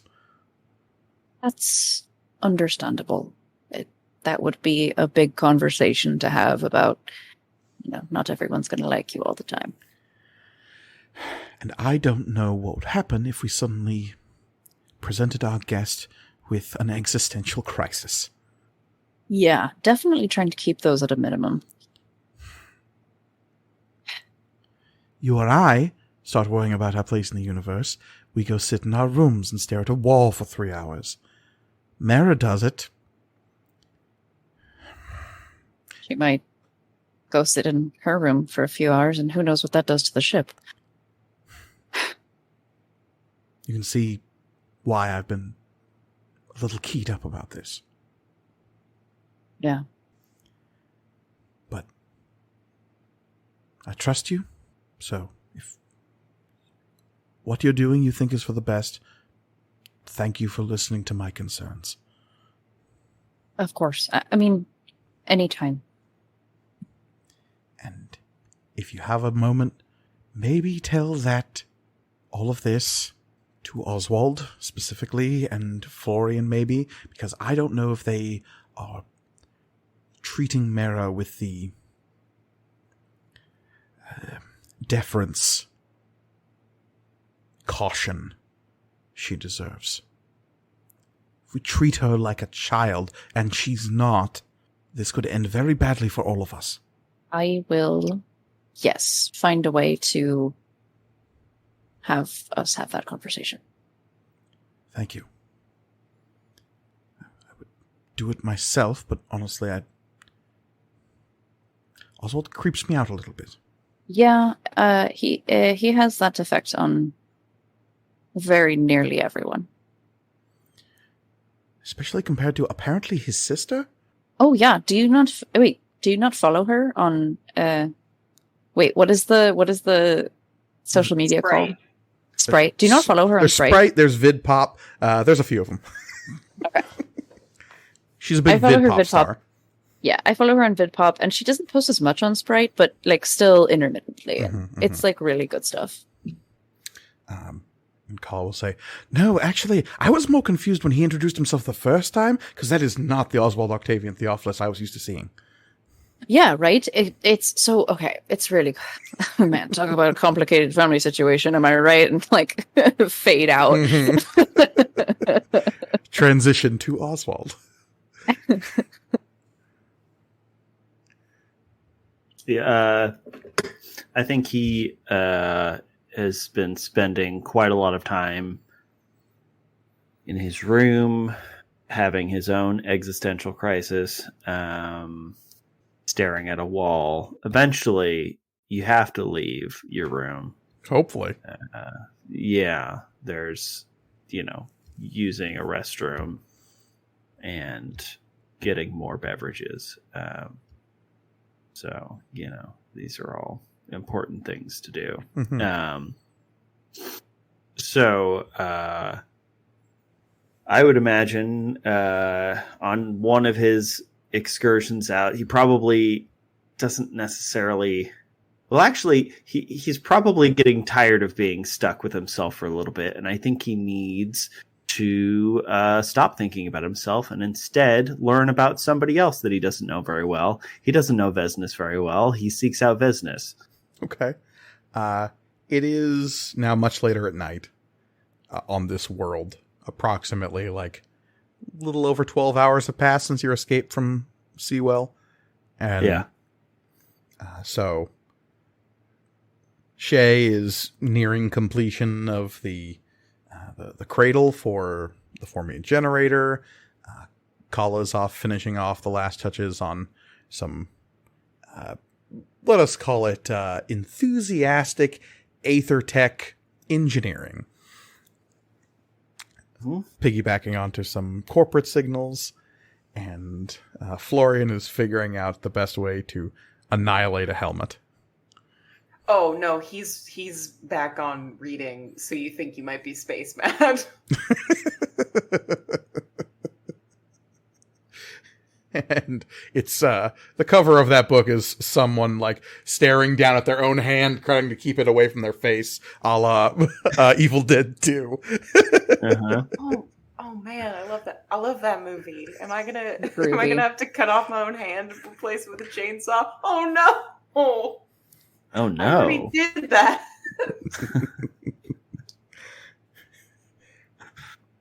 And you go about the ship looking for Vesnes, and eventually you would find her. Actually, Amari, where's Amari hanging out right now? Amari has gone back to like the cafeteria, trying to figure out like how he is going to draft any of these messages that he wants to send. Okay. He is like surrounded by scrap paper. Okay. Yeah. Well, maybe not scrap paper because that seems very not his style, and given the level of technology, He has tons and tons of notes on his data pad. So many new windows open. Yeah, tabs for days. Okay. I'm imagining you just like paw on forehead, like typing with like multiple cups of coffee around you. It's gotten down to the point of just single finger like pecking out words while the other one is just like on forehead, just fuck, this all sucks. Dear wife. No, that's stupid.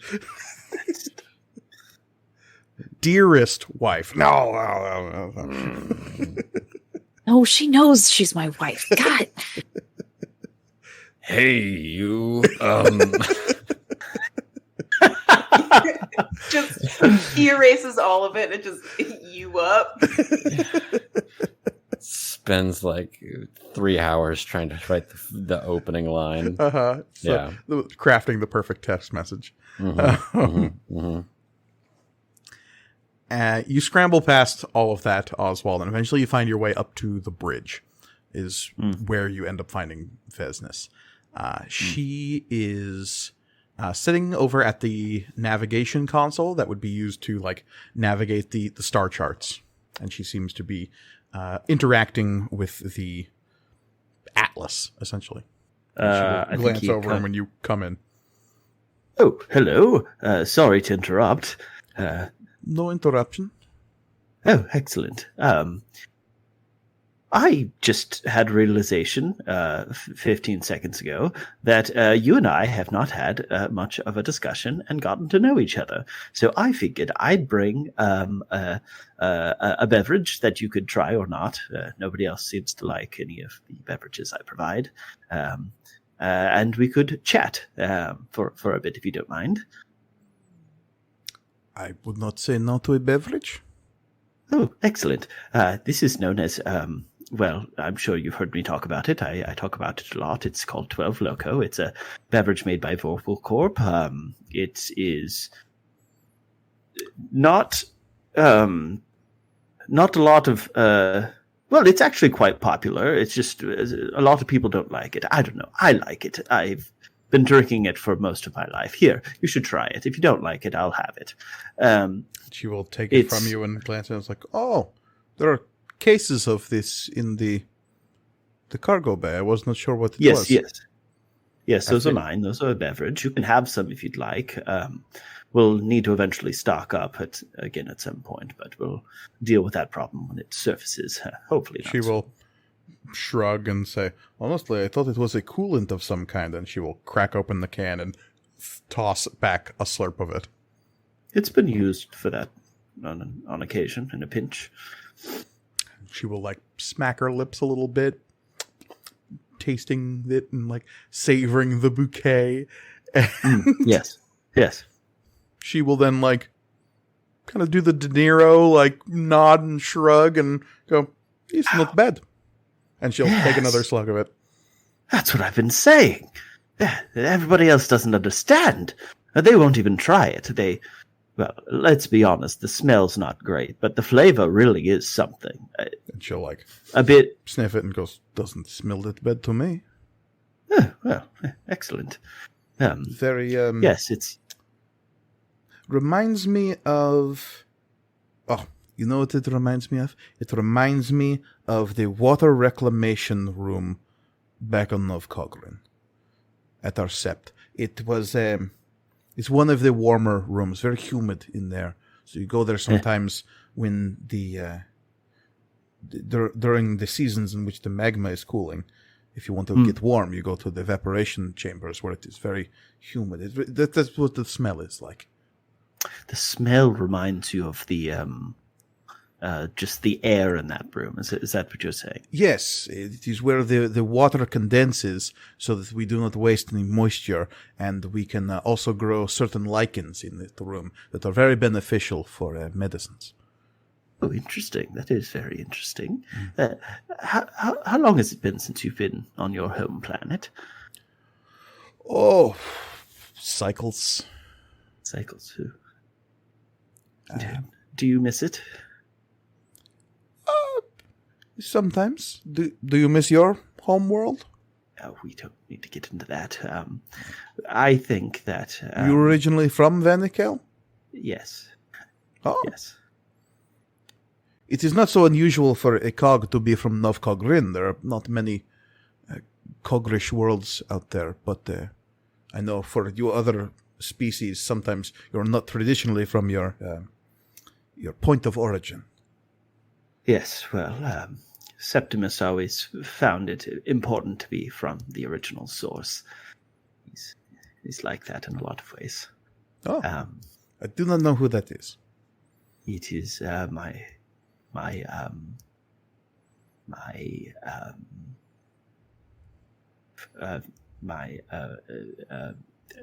patriarch of the family. Ah, yes, and she will keep tossing back slurps of 12 Loco. Tell me, what beverages do Cog traditionally enjoy? Oh, enjoy is a strong word. Water, mostly. If the seasonal changes are right and we can get the heat mixture correct, there is a little bit of... what would you call it? Hooch. Yes. Fermentation is tricky underground. The pressure differentials as the tides change can be very not conducive to that sort of thing. Interesting, very interesting. And Oswald is legitimately interested, but he is constantly sort of finding himself sort of drifting off and sort of staring a little bit. Mm-hmm. And Vesnus really doesn't super try to engage with conversation. She is happy to just keep drinking this 12 Loco. Well, as I said, you're welcome to as much of it as you'd like. Nobody else seems to partake in the beverage. It's Avia made originally. Oh, well, yes. That explains your taste for it, I guess. Yes, well, all of us, the Oswalds, drink it. It's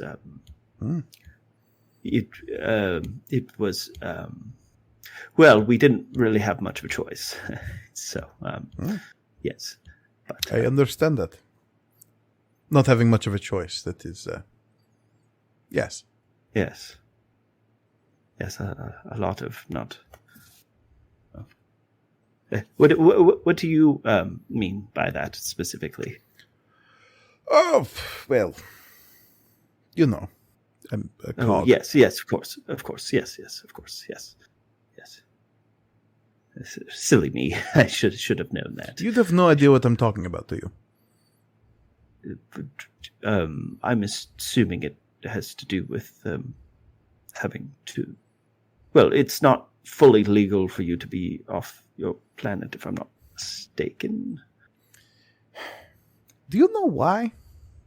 I've been finding this out lately, that apparently there are so many people that do not know why. It is honestly a little frustrating. I have heard there are many various reasons, but I have not been able to find What are two that you have heard? What are two? One is that the cog are, should not be trusted off the planet for very xenophobic reasons. The other is the disease that is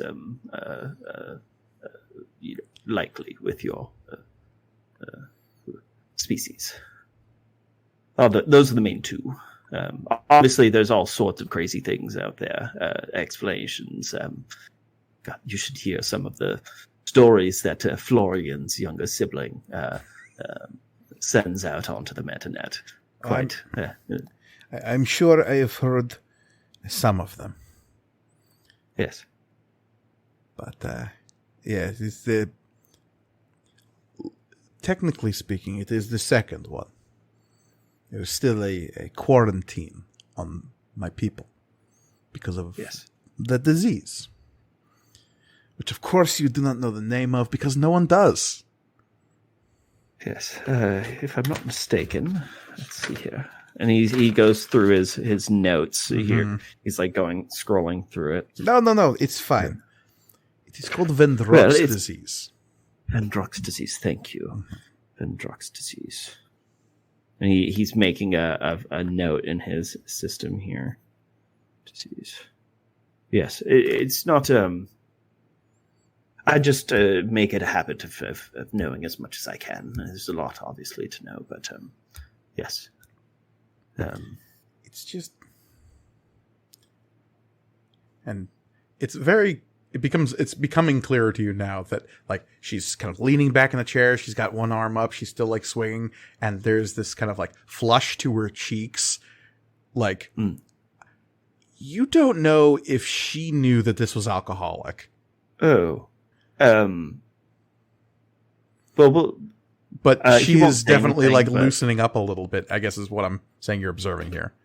Gotcha. I'll make a mental note of that. I won't say anything, but I might not offer her too many more because, But apparently, she is a little bit of an angry drunk because she says, nobody seems to know why it is my people are the way they are.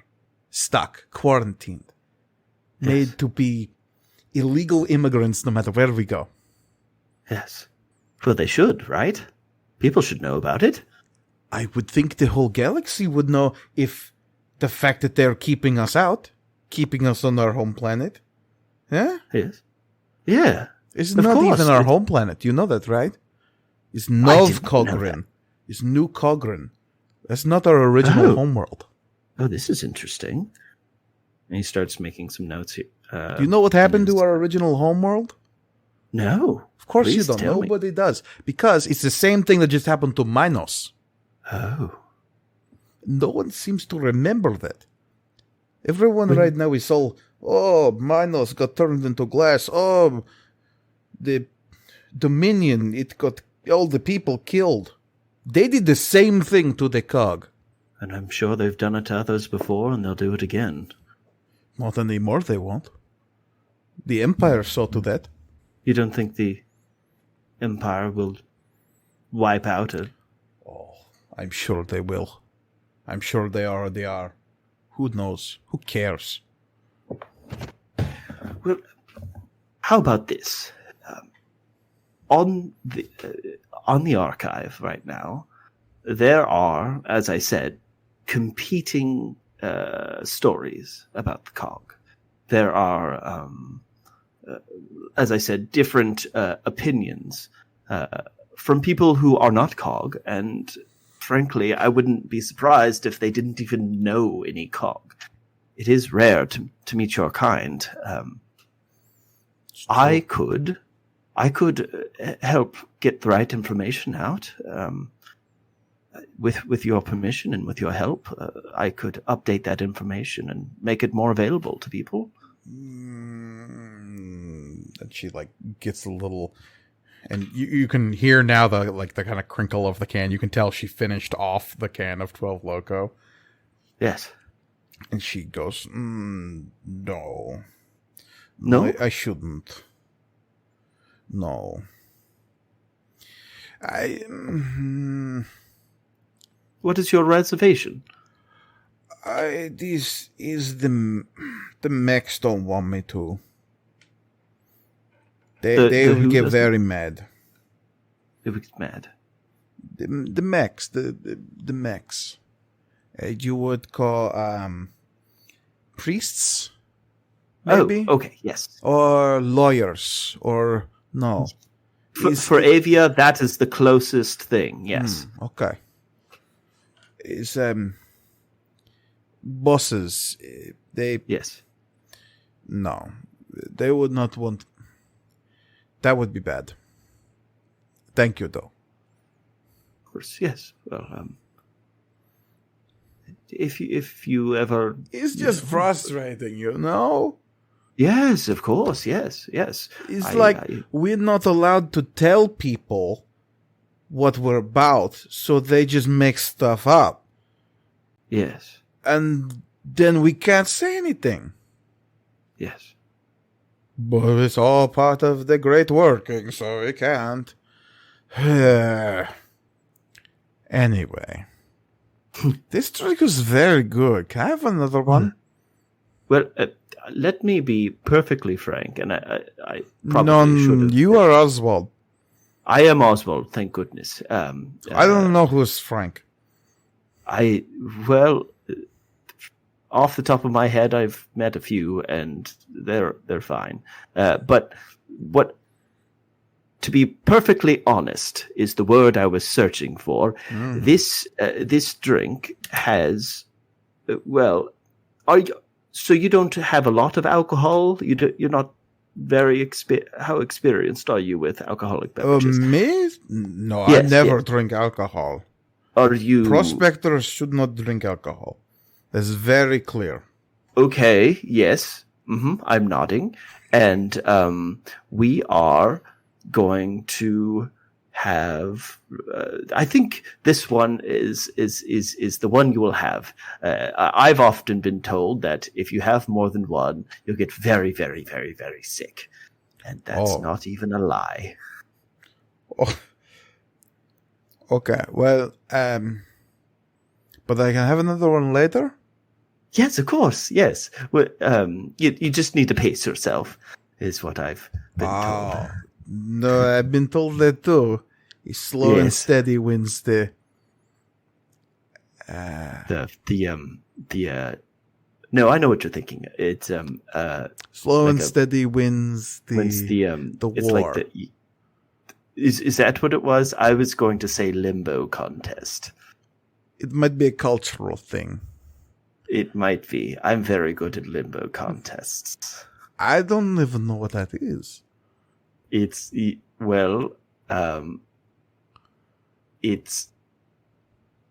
kind of like hold on. Let me think. My mind's going blank here. It involves a big stick, is all I remember. She starts giggling at that. like war. Yes, just like war. It might be. I don't know. You're funny, Oswald. Oh, thank you. That's very sweet. A lot of people find me irritating, and it's... No. All the big people are irritating. Yes. Why are their doors so big? Yes, and why do they never look where they're stepping? Always. The number of times I've been kicked, just from somebody walking around a corner. I would never kick you, Oswald. I might blow you up if you cross me. Oh. But I will never kick you. Well, fortunately for you, oh boy, I do not plan on crossing you. In fact, I'm terrified of you slightly. But I think a healthy amount. Yes. Yes. Oh, something feels weird in my stomach. It's probably the 12 Loco. Why don't I get you some? Why don't I get you some water? It's a nice.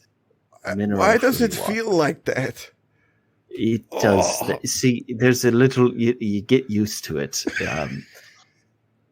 You just, it's just like when you get a bad knee, and for the rest of your life you just have a bad knee, and you're just like, well, it's painful, but it's there all the time. It's kind of like that, but in your stomach. Oh. Is this what is going to feel like when I get my bad knees? Oh. Let me get you some water. And Oswald. The knees are in my stomach.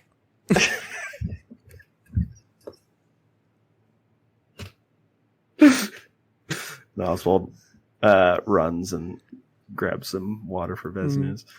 And someone who has zero tolerance for 12 Loco has ingested a whole can. The night does not go well for Vesnes Rosek. Not a great way to start. honestly.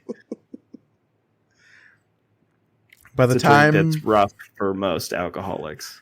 yes, again, at best a mixer. Yeah. It's like you pour a shot of this into your Jaeger bomb. Mm-hmm. Mm-hmm. Oh my god.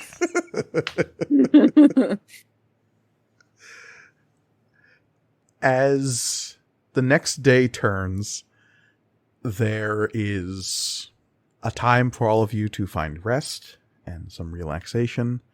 Florian, your reading on Void Madness isn't comforting.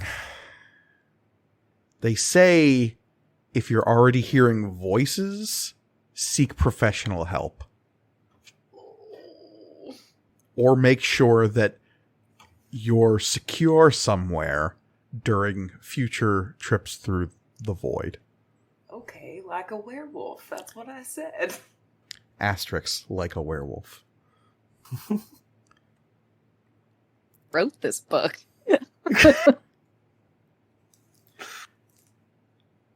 As you are finishing installing the last of the connections to the Formian generator Shay and settling it into its new cooling rig / cradle, it powers on and seems to be working at full efficiency with the weird ribbed bands of aethite moving with kind of a Simon Says pattern as they all light up in turn.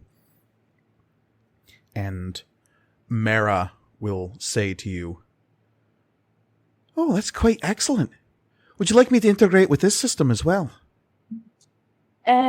No, let's stay on the ship for the foreseeable future.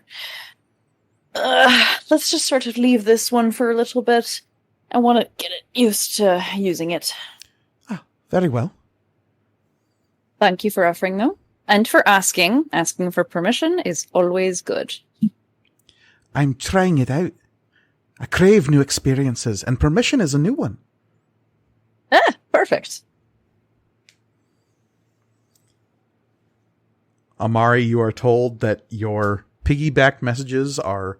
The channel is open for whatever you want to send to Vastplane. Perfect. Still haven't figured it out yet. I have given up. Amari has given up for now and is just like doing other menial tasks, just trying to like, maybe if I distract myself enough from it, something will come to me. Mm.